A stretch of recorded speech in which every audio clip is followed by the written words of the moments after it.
श्री संपत चंद्र स्वाई मान्यवर राष्ट्रमंत्री शिल्प दक्षता विकास एवं वैषयिक शिक्षा विभाग वर्तमान अनुरोध रहिबा श्री संपत चंद्र स्वाई महोदय को निजर अभिभाषण रखिबे। नमस्कार। गोटे जातिर भाषा साहित्य संस्कृति राजनीति अर्थनीति सामाजिक जीवन शिक्षा स्वास्थ्य कृषि याकू परिप्रकाश करिबा तथा आगू को नेबारे सबुबेले गणमाध्यम ही गुरुत्वपूर्ण भूमिका निर्वाह करिथाय। बंधुगण मुझे कहवाकू चाहे शिक्षा केवल पाठ पढ़ा परीक्षा रे भल मार्क रखिबा एथिरे शिक्षा सीमित नुहे। प्रत्येक विषय रे प्रकृत ज्ञान आहरण करिबा हेउची प्रकृत शिक्षा। आमे समस्ते अनुभव मध्य करिचे जे दक्षता हेउची आत्मनिर्भरशील एवं स्वावलंबी करिबार एक श्रेष्ठ माध्यम। आमर छात्र छात्री माने खाली पाठ उपरे आगुरु गुरुत्व दौथिले एवं स्किल को एक द्वितीय पसंद बा विकल्प बोली आमे भाबुथिले। वर्तमान आमको मानिबा पड़िबो जे स्किल के आमे प्रथम पसंद भाबे आमे समस्ते ताकू बाछिबाकू पड़िबो, ताहाले जाई युवक भितर दक्षता विकास होई परिबो। सेति पई ITI institution polytechnic school sub centre of excellence खोला जाइछि। विभिन्न प्रकार इंडस्ट्री रेडी ट्रेनिंग सेठी दिया जाउछि। सीएम दक्षता विकास माध्यम रे एक योजना करा जाइछि। प्रति जिल्ला रे स्किल की मैपिंग करा जाउछि।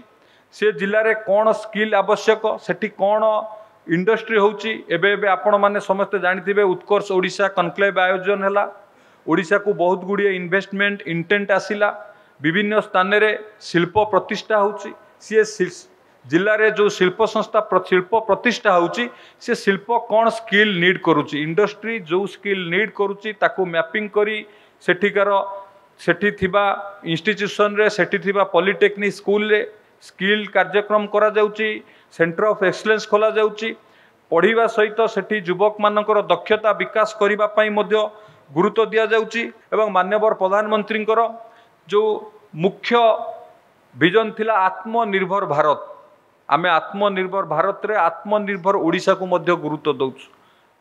हायर एजुकेशन सहित मध्य आमे प्रथम किरी स्किल की जोड़िलु। आम सरकार आसिला परे हायर एजुकेशन को आमे प्रथम किरी जोड़िलु। एबे हायर एजुकेशन इंस्टीट्यूट मानकर हायर एजुकेशन कॉलेज मानकर मध्य स्किल की जोड़ा हबो। आकु ब्लॉक स्तर को किबळी नबा हबो सेति पई मध्य योजना प्रस्तुत करा जाउची।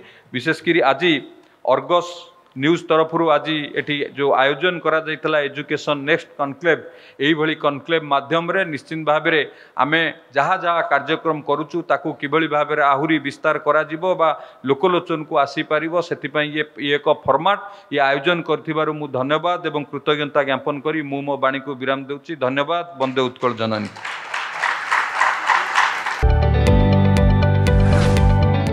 जदि आपंक आम भिडी भल लगा तेब आम चैनल को लाइक शेयर और सब्सक्राइब करने को जमा भी भूलु नहीं।